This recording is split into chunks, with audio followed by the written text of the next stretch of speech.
Teško je shvatiti konflikt kao priliku za rast sve dok razmišljamo dvoalternativno.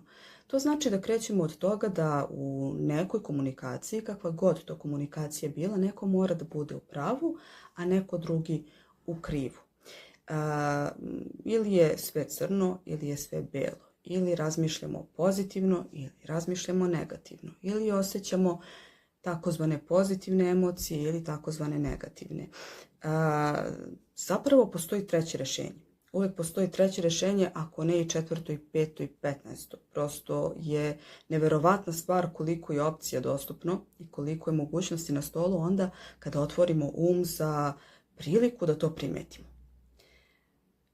Na našim radionicama u Školi razvoja socijalnih vještina Mira i ja ćemo vam pokazati u praksi, na primjerima, kroz vežbe, kako možemo da steknemo